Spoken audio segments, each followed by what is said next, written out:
ایسی ایک شرمندگی غالب ہوتی ہے بیماری میں، تکلیف میں، تنگی میں، ایسی شرمندگی غالب ہوتی ہے، بندہ کر سب کچھ رہا ہوتا ہے لیکن اندر سے شرمندگی جاتی ہی نہیں ہے. جب ہمارے پاس تھا اس وقت تو کبھی سوچا نہیں ہے، جب صحت مندی تھی اس وقت تو کبھی خیال نہیں آیا، اب اللہ شرم کے مارے تیرے سامنے کھڑے تو ہیں، بس کدھر جائیں، پھر جائیں تو جائیں. اللہ پھر بھی کبھی انکار نہیں کرتے. اللہ کہتے ہیں آجا میرے بندے، کسی بھی طرح آجا، تو قابل قبول ہے. تو یہ احساس شرمندگی ختم کرنے کے لیے اپنے فرصت کے لمحات کو قیمتی بنائیں، اپنی صحت کے لمحات کو قیمتی بنائیں. نہیں تو نبی صلی اللہ علیہ وسلم نے فرمایا نعمتان مغبون فیہما کثیر من الناس الصحت والفراغ. یہ دو چیزیں انسان کو اکثر دھوکے میں رکھتی ہیں، یہ دو نعمتیں، صحت اور فرصت کا وقت. اور اللہ تعالیٰ نے فرمایا کل قیامت کا دن ہوگا، لا تزول قدم عبد یوم القیامت حتی یسأل عن خمس عن عمره فیما افنا. 5 سوال ایسے ہیں جس کا جواب دیے بغیر قدم بھی نہیں ہلا سکے گا.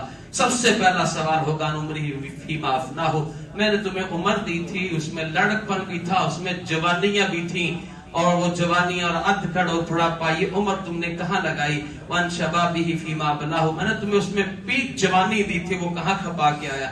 وَمَالِهِ، میں نے تجھے مال دیا تھا، من أَيْنِ اكْتَسَبَهُ، کیسے کمایا تھا، وَفِيمَا أَنْفَقَ، اور كیسے خرچ کیا تھا، وَمَا عَمِلَ فِيمَا عَلِمَ، میں نے تمہیں علم دیا تھا اس کے مطابق کتنا عمل کر کے آیا. یہ 5 کا جواب دے گا تو قدم ہلائے گا.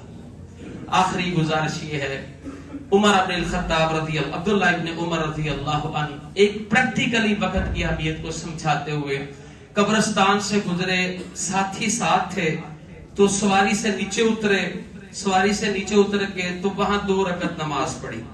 اب ظاہری بات ہے یہ سنت عمل نہیں تھا، صحابہ آپ کے ساتھ تھے، ساتھی بھی تھے. کہنے لگے عبداللہ ابن عمر سمجھ نہیں آئی، آج تک ہم نے رسول اللہ صلی اللہ علیہ وسلم کو نہیں دیکھا، آپ قبر کے پاس سے گزرے ہیں، سواری سے نیچے اترے، آپ نے 2 رکعت نماز شروع کر دی.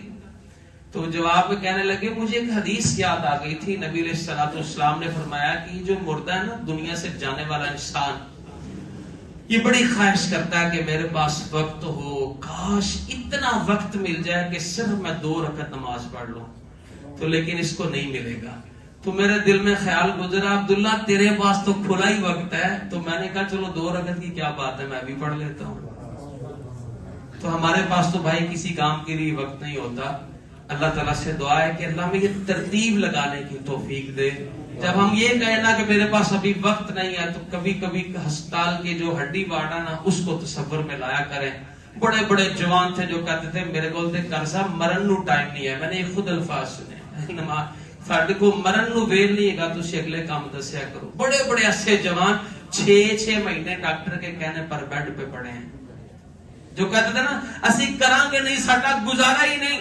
میں نے ان کے مرنے کے بعد ان کے گھر میں رزق ایسا دیکھا ہے جیسے مجھے محسوس ہوا شاید یہ رکاوٹ تھا ان کے گھر سے کھانے کا.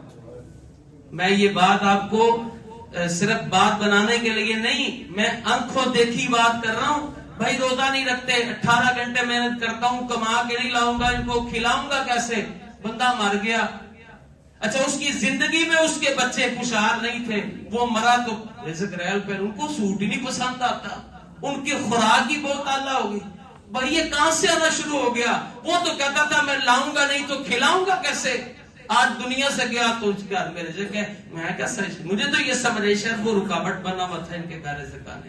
یہ ہمارا خیال ہے. کئی ایسے قبرستانوں میں پڑے ہوئے جن کا یہ گمان تھا کہ شاید ہم نہیں ہوں گے تو پتہ نہیں دنیا نہیں چلے گی. ان جیسے کئی کروڑوں انسان چلے گئے. دنیا کا نظام بہت آگے جا چکا ہے میرے بھائی. یہ میرے اور آپ کے ساتھ معاملہ ہے وقت کا. تو یہ سالوں میں سیلیبریشن کرنا، راتوں کو جاگنا، اللہ کی بغاوتیں، اور جناب نئے سال کا آغاز ہے اور آج یہ وہ، ان چیزوں کے چکروں سے باہر نکلیں، وقت کی اہمیت کو جانیں، اپنا حساب کریں. وَلْتَنْظُرْ نَفْسٌ مَّا قَدَّمَتْ لِغَدٍ.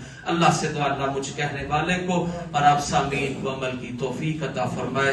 یہ وسعت اللہ کی توفیق کے بغیر ممکن نہیں ہے. اللہ ہماری علمی کمیوں کو پورا کر دے، عملاً کوتاہیوں سے درگزر فرما لے. سبحان ربک رب العزة عما یصفون وسلام علی المرسلین والحمد للہ رب